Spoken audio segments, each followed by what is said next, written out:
Hi, everybody. Welcome to Women Crush Every Day. We're back. We are back. We are going to recap the L Word Generation Q episode 3. All right.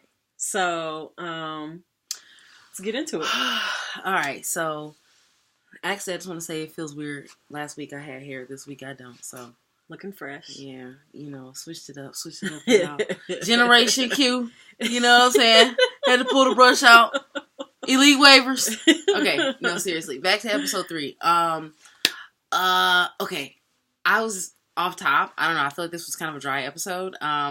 It was cool. It just kind of moved us along. We kind of are introduced to some new things. And I feel like it just got a little deeper. But,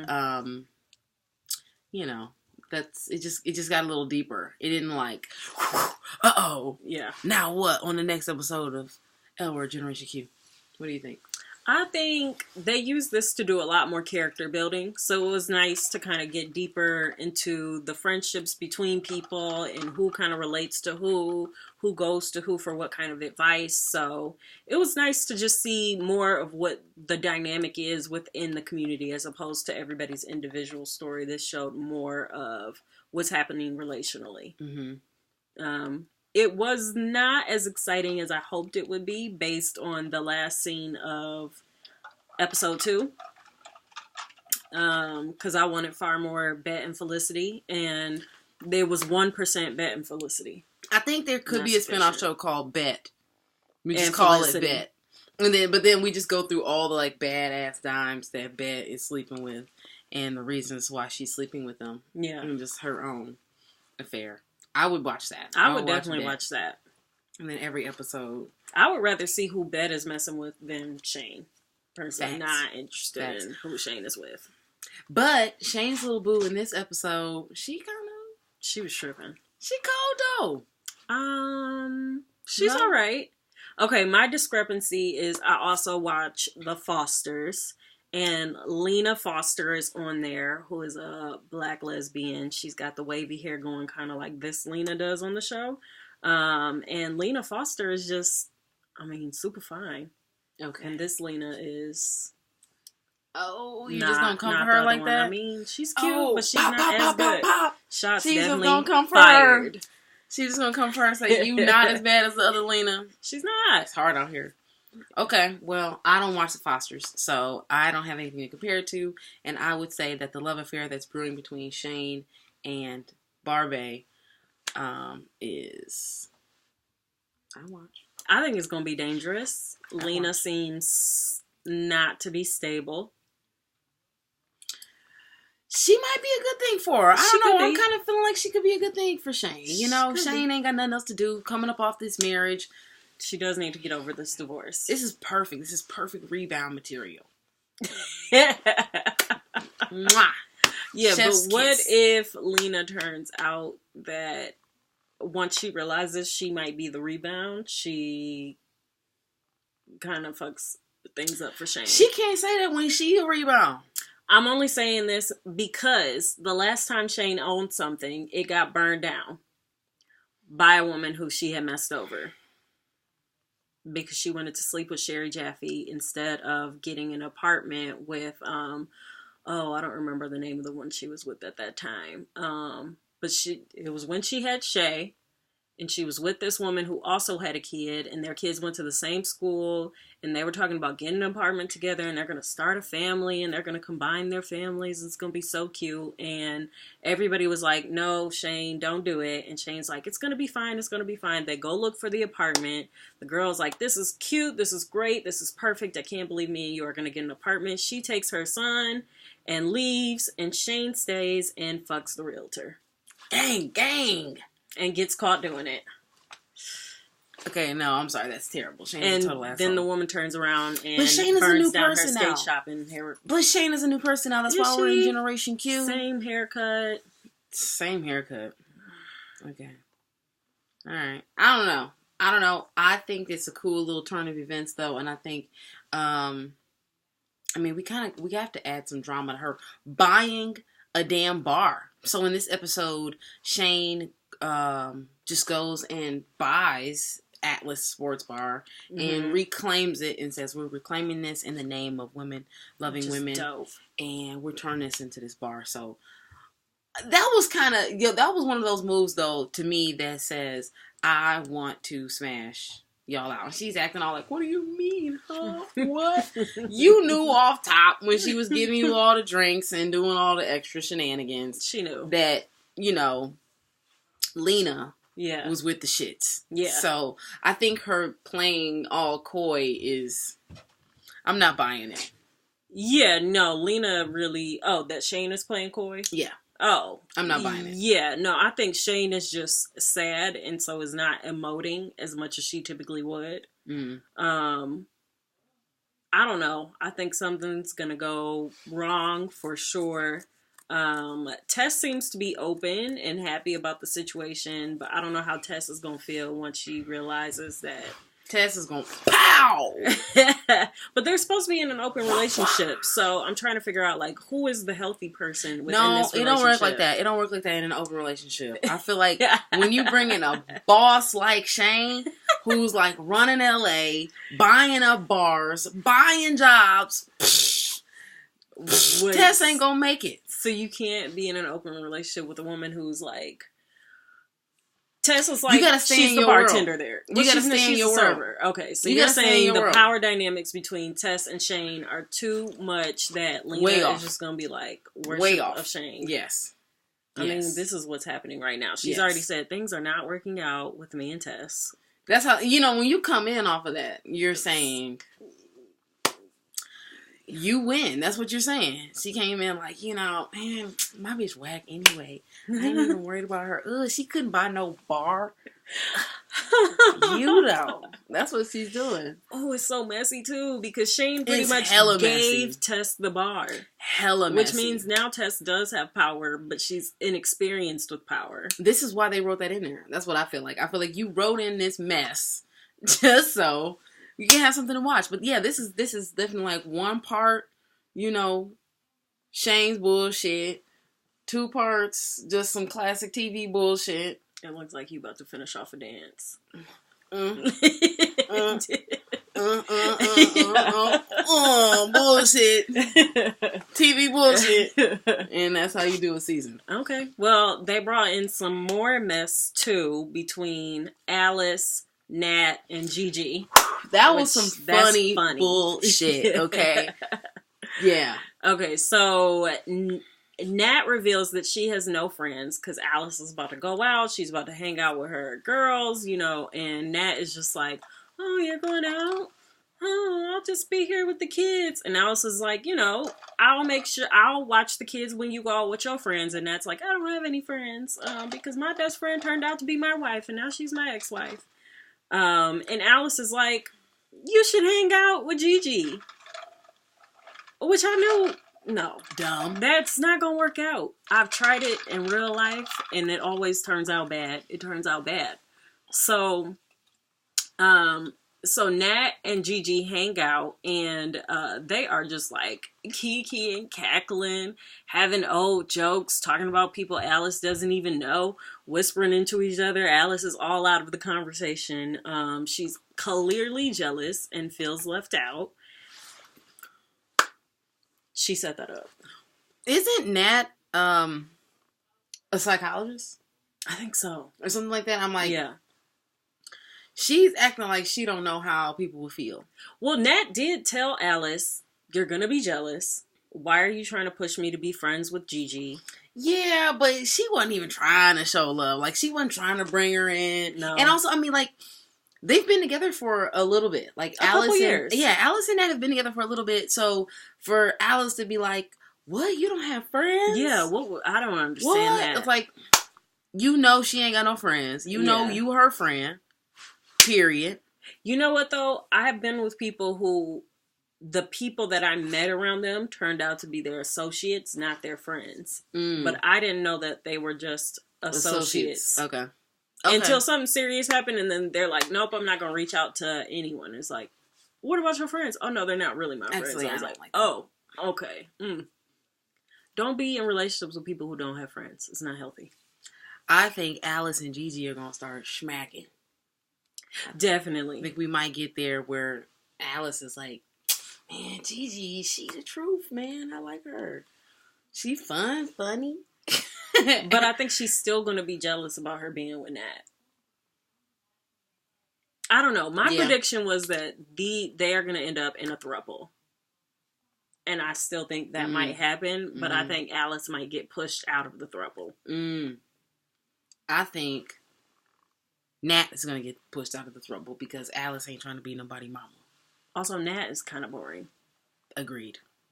She is season 1 material. Damn. Oof. Y'all know how that goes. That was like Jenny's Man. You know, Jenny's Man season 1. Yeah, You're Tim, out of here. Goodbye. Thanks, Tim. I don't even know why they let Tim reappear. They never needed to pay him again. They owed him. He was like, well, you said 15 episodes. Y'all cut me at 12. Okay. We were done with you, Tim. Okay. Done with Tim. Meanwhile, Angie is making sure that she has a place in the season because she is out here smacking bitches. Oh, man. All day. Yeah. And I thought this was an interesting way to bring in a theme of... There's so many, like, social justice themes in this show that's so funny. Like, we're going to just tackle them all. We're going to hit them all. So, this social justice theme is public education and the education system and the whole shebang-a-bang. So, Angie goes to a private school because, you know, Bet believes that private schools are better. After all of her political things, you know, all of her stuff that's going on, some student at Angie's school goes to Angie and is like, that's why your mom's a whore, slut, and yada, yada, yada. So then Angie got shook. She didn't know what to do. So she was like, pow! And she pops her in the mouth. And then she ends up getting suspended. And then Bet comes to the school to have the black talk with Angie. Yes. And which was nice because they never actually said this is going to happen to you because you're black. I like that they've already had this conversation. I mean, it felt like a reminder combo. You know what though? Was it because she's black, or is the conversation because she's black, or is it because Bet is a boss bitch? She's like, you know, when you are the daughter of a boss bitch, people gonna hate. You know, is that what this is about? I think it's a combo of both because Angie is the daughter of a very powerful person, is the daughter of now gonna be a politician that was already running things everywhere. Bet is also gay. And Angie already has 2 gay moms. And I remember, like, in the previous version of this show, Tina and Bet were shopping for preschools and were specifically hoping to get Angie in the school because they were a gay couple. Like, hoping the best schools would open up a spot for them. Yeah. Actually, I remember that. Yeah, actually, you know what? Now, the more I think about it, I feel like maybe it really wasn't a black talk. I feel like in looking at it, it's like, oh, this is a black talk. You can say it's hard out here in these streets. But then it's like, this could very well be a gay talk. Mm-hmm. This is any talk with any marginalized parent. Yeah. You know, that says, hey, people are going to come for you, but you can't solve things with violence. Yeah. So Angie was like, okay, that's cool. Yeah. I hear it. But you know what? I'm not going to stop beating bitches' asses up until you put me in a public school. And, well, it didn't go down like that. That's what I believe Angie would have made that ultimatum. Yeah. Like, she was just saying, look, it's not my bag here at these private schools. And, yada, yada, yada. They end up roping it into Bet's political campaign because we find out that Bet, actually is an elitist and believes that the best schools are the private schools, and she does not want her daughter going to no raggedy public school. Even though she's pro public schools. Yeah, on her campaign. Pro fix them. Yeah. She really is the mindset of pour money into the public schools so that they will be better instead of pouring them into charter schools, which we know are not regulated the same. Rich liberal, though. Yeah. She's not part of the community that she's standing up for, and that's definitely going to become more and more of an issue, I predict. Yeah. But it was cool because at the end, and I think that's going to be a cool layer too, to bring in what happens to Angie at the public school. So, this is supposed to be a really good public school, but I'm wondering how real is it going to get? It should be like, what's that movie? Just like some Hood ass. Dangerous Minds. Yes, Dangerous Minds. If they do Dangerous Minds, I'm gonna be so mad at them if they do that. I need like bars on the windows, like, like teachers putting the club on their car on the steering wheel. They should not do that. This is supposed to be a competitive school. It's just gonna be diverse. I want to see Gangsta's Paradise High. that you want to make this. You want to take the show to number 1. You make this, turn this shit to the wire. Half the L word, half the wire. We doing numbers now. All right. So, did you take notes on that Showtime? That's all I'm saying. That's all I'm saying. And if you need some help in the writers' room, if y'all do that, I'm going to watch, but I'm also going to send protest letters because that'll be some bullshit. Haters gonna hate. Haters gonna hate. You know what I'm saying? You know, all news is good news. Okay. All right. So then what else happened? Micah's a hoe. Oh, I'm sorry. Let me not call Micah a hoe because I'm pro hoe. I'm pro hoe, but I don't think that's an insult. Okay, great. But Micah might consider it because he's feeling very self-conscious about the fact that Jose pretty much was like, we were supposed to go out, but something came up, gives this like completely elusive excuse, and then there's no hug, no kiss, no, like, Jose comes in the room and he's standing like super far away from Micah. It's really clear something's going on. Jose's not feeling it. I actually don't think it's going to be that Jose doesn't want to get with Micah. I think he might have something real going on. Yeah. But Micah's in his feelings. Like, he's going through his app. He's thinking like, I'll just get this booty right here. But then he goes into this whole fantasy about him and Jose. And then I guess Micah does eventually go out and sleep with somebody, and he feels dirty. And Sophie's just like, get over it. Let's dance. You got some. Good for you. Yeah. I thought that was interesting how they worked in the, well, I mean, I don't see. It makes me think about how often that happens in the trans community. You hook up with someone on Grindr, you know, or like a predominantly male dating app. Mm-hmm. And then it's like, all right, people are ready to fuck. Boom, that's what I got on here for. And then the comment of just like, oh, I've never fucked with trans before. You know, it's just like, right now? Is now the time? Yeah. You know, to say that. I've heard of other people too hearing that about like, oh, I've never fucked an Asian before. I never fucked a black person before. Yeah. And so, yeah, I mean, that's real fucked up. It's but perfect time to let someone know what you've never done.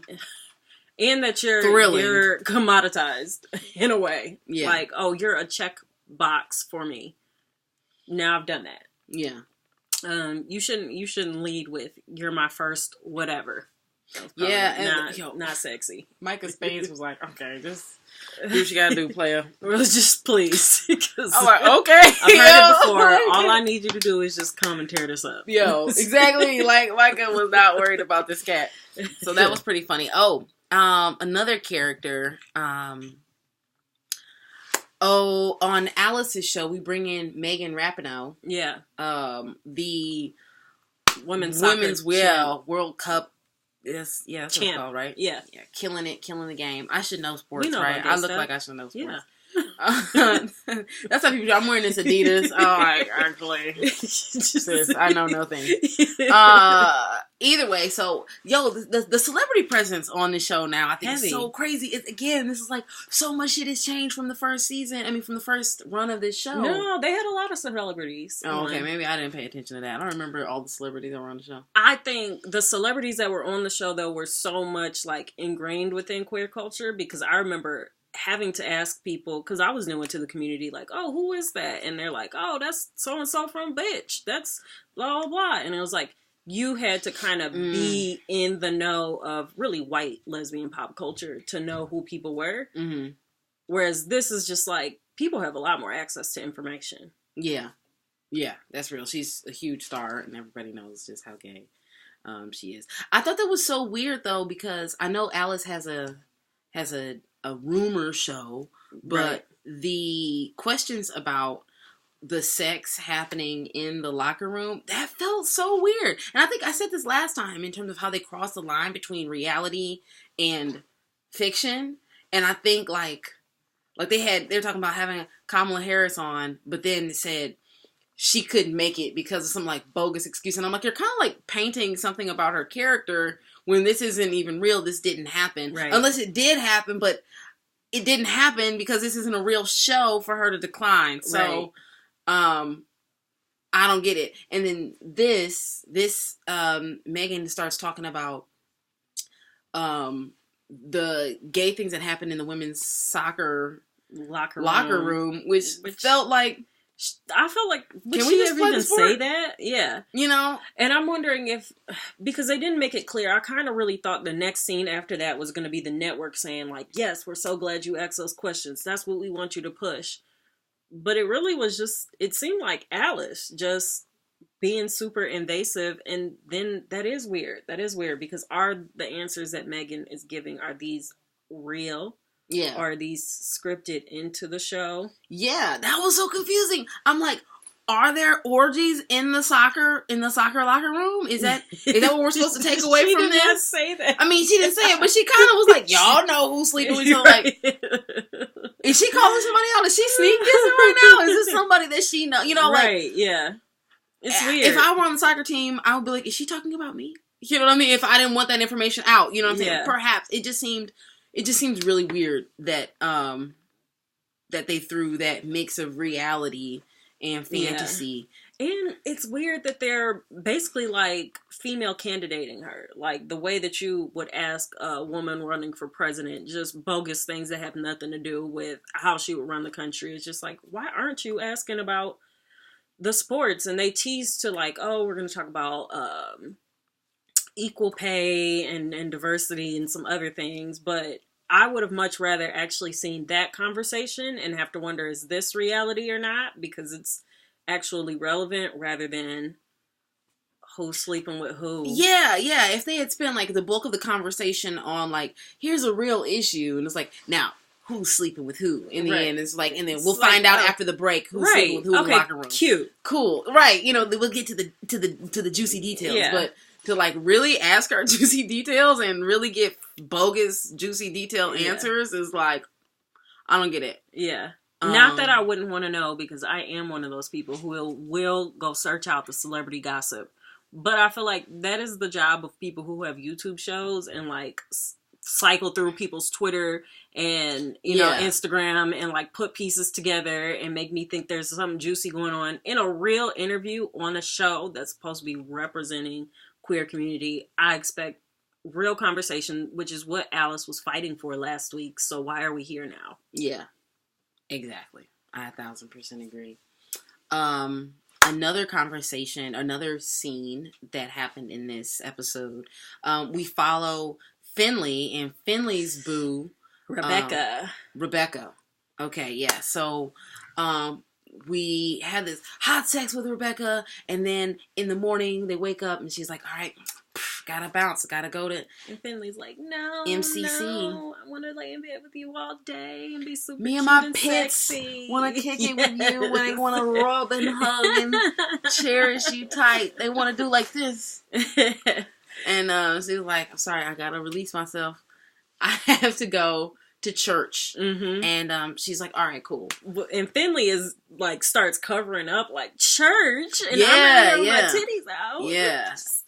Finley obviously in that scene does not, off top, is like, church, that's weird. And, you know, she starts clamming up to the idea. Yeah. But after some encouragement from Sophie to just see what's up, they decide to go check out this church. She gets there. A service is just about to begin. I guess it's midday service.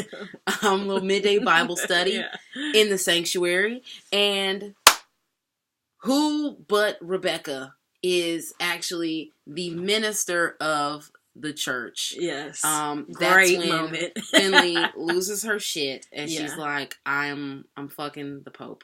They kind of call her the Pope later on too, which is pretty funny. So now we're in this new crisis of Finley dealing with her religious beliefs and upbringing and kind of just how that's worked out in her situation. It seems like something traumatic has definitely happened to her around the Catholic Church, because Rebecca's telling her, there is a safe space, and Finley's like, not in my experience. So something really messed up probably happened, and I feel like this is gonna go back into why she's so heavily drinking all the time, to the point that she's like dizzy and about to pass out. I also was shocked to learn that Rebecca is a minister, because not because she had hooked up with Finley on the first night, but because Finley was so clearly drunk. Mm-hmm. And I don't know. I'm curious to know what people think about that. Yeah, I'm curious to have that conversation too, and wonder what other folks are thinking about dealing with religion growing up as well. I know for me, that's kind of been like that was like a hard battle to kind of reconcile the ideas of God and Jesus looking at me and my eternal soul being damned to hell. And then, yeah, I guess it's just like, I know that this topic kind of hits a lot of people's hearts, and they can relate. So, I don't know. That's just an interesting thing to me. I think I'd like to hear in the comments and get some feedback on your personal experiences with your faith and dealing with your faith and religion and your spiritual beliefs. Yeah. No, I think that's really important to talk about. I know I've had my own experiences as well, having been very involved in the church and spirituality growing up. So, it was interesting. Sophie was also shopping for wedding venues, which is why she was like, "No, Finley, come on, we're going to check this church out. I've been go over there and see what it's about anyway." And so Sophie looks at that church, comes back, wants to tell Danny all about, her day and the adventures, and that Finley is sleeping with his pastor, all of this. And Danny is like, well, my dad called, he apologized, he wants to pay for this wedding, and he wants us to come look at this big expensive place at the Biltmore. And he wants both the families to come, which on the surface seems like, wow. What a turn of events. Really, really. And so they go to the Biltmore with Sophie's family and Danny and her dad. And Sophie's family is just like, we do not belong here. This is super fancy, like too fancy. Where are we even going to set up our food table? Because, they about to cater the whole thing with just them, which, my family would do that same thing. And Danny is just like, let's just look at it. And Danny's dad is like, I've already booked this. It is yours. I have picked your wedding date. And it is what it is. You're going to be in this fancy ballroom, and the ballroom people are like, you can't bring your food up in here. And Sophie is pissed. That's when Sophie loses her mind. Yeah. They get home, and she's like, dog. None of this. All of this, your daddy planning it. Not interested. I thought this was about us. And it's just like another, how high are we going to stack this cake of reasons they not going to work out? Yeah. Danny and Sophie. I don't know. It's like, to a degree, I don't know. I personally think Sophie's being a little too uncompromising. Like, I do understand the reasons, but I feel like I haven't seen Sophie's like slack side. I think that's what I mean. It's just like every time something happens, it's just like Sophie's like, ah! I'm not satisfied. This is whack. Why this? Versus just like, okay, I'm not crazy about it, but we can let this one slide. So I think that's where I'm at with it, with Sophie's, I don't want to say attitude, but she got an attitude. I feel like she's got an attitude. Danny does something and it's just like, I don't like that. Yeah. Here's something. No. And it's like, okay.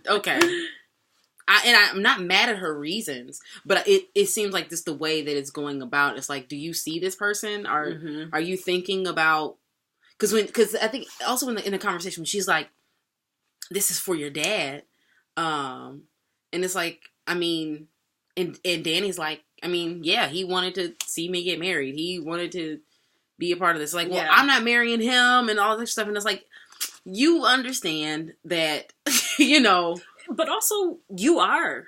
When you get married and your families are actually involved, you are marrying your families. And Sophie is going to have to figure out how to really have conversations with Danny's dad. And this is like, it seems the first time that he's even really meeting Sophie's family at all. So he has no idea what they're bringing to the table. And I think, yeah, okay, when he mentioned that his colleagues were going to be there, I was like, okay, is he doing this for business optics? Is he like, my daughter is gay, we're about to have this big gay wedding, this is going to look good for us publicity-wise? So I am kind of skeptical about his motives, but I also feel like the fact that it seems within a week, maybe, he went from, you know, oh, you're going to leave the company and now you're going to marry this woman that was supposed to be just a game for you that's not going to fly, to now where he's just like, I really want to be involved. I'm thinking about if your mother were here, what would she want for you? I want you to have the best. Yeah, I wouldn't want to hurt my dad's feelings anyway if he was coming with that much acceptance at once. And I feel like Sophie needs to see that Danny is really trying to repair something that Sophie clearly already has. She has great support from her family. Yeah. And I think also it seems like, you know, her dad was around when her mom wasn't. You know what I mean? Like, dad, it seems like the relationship that she has with her dad is very strong. You know, he trusts her with a lot. She trusts him with a lot. And I don't feel like Danny is seeing that trust at all. And maybe the dad Sophie isn't seeing the trust? Yeah, I'm sorry. I don't think Sophie's seeing the trust in Danny's relationship. So it's like, you know, do you see this person?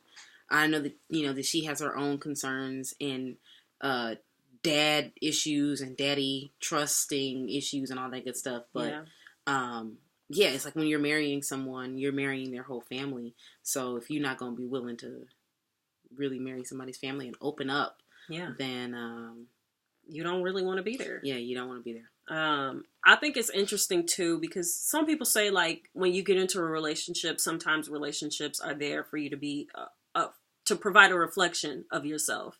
And this feels like very much that Danny and Sophie are the reflections of one another that they can't see within themselves. They're seeing through each other. You know, Danny has grown up super privileged, it seems, very rich, but also misses that relationship that she has with her mother, whereas Sophie has this very strong matriarchal component to her family. Danny has this relationship that she's kind of building trust with her dad, where Sophie didn't have her dad at all. Sophie also seems like her family has kind of survived the struggle bus and has just made things work by being together, whereas Danny has really kind of sucked up to her dad in order to stay in this like rich financial fold in this family company. So I think they're going to learn a lot about themselves through this relationship. I don't know if their relationship is going to survive it though. Yeah, it's looking kind of tough. Yeah. You know what I thought was an interesting scene and conversation was the one between Bette and Shane about getting over a relationship. Yeah. And how when you're in love with someone, it takes a really long time to get over it. And I thought that was just a really beautiful exchange to bring Bette back into the conversation and say, "Yo, I'm not over her." Yeah. Shit. But Felicity, though. Felicity, she's coming by the crib tonight. Yes. And, you know. I'm mad that's all they gave us of Felicity. That's whack. I think I just want y'all to know that's whack. I think episode 4 is going to give us something. Something more. Yeah. It's going to give us something sweaty. I hope so. That's what I'm saying. I really hope so. I'm actually, I want to go back. I'm like, is there any other scene that was after the debate where Bette comes in, shuts it down, gets the endorsement from the LA school board because she put her she put her daughter in a public school. I guess we're still at the convention center where the debate was being held, and it seems like a hotel / convention center. It was a nice hotel. Yeah. Suite that she had. They don't overlooking play. LA. It was real cute. They don't play in LA. And LA's next mayor is not, y'all not playing with LA's next mayor. Oh, Bette's gonna have the best, so y'all better have a budget, LA, because she gonna use it. So, yeah, well, I guess she's in this fancy spot. She goes up to retire, and then doom doom doom doom. Who but Felicity is at the door, and that's where they leave us. Yeah, they leave us there. Oh, they leave us on Danny peeping game that Felicity is going into Bette's room for the night. Yeah. And she doesn't look too happy. Danny doesn't look too pleased. She and Pierce are going to have clean Bette's up still for home. that, for real. Yeah, yeah. That's not going to be good. So, I don't know. Maybe she wants in. Maybe she's jealous. I don't know. I do think that Danny does have a crush on Bette. Plot twist. But I wonder if they're going to turn it into this conversation about how the private sexual lives of political figures really should not matter. Because, you know, that's the scandal that they always bring. We didn't impeach the president over that. You know? Yeah. Yeah. I don't know. So, I don't know. That'll be interesting.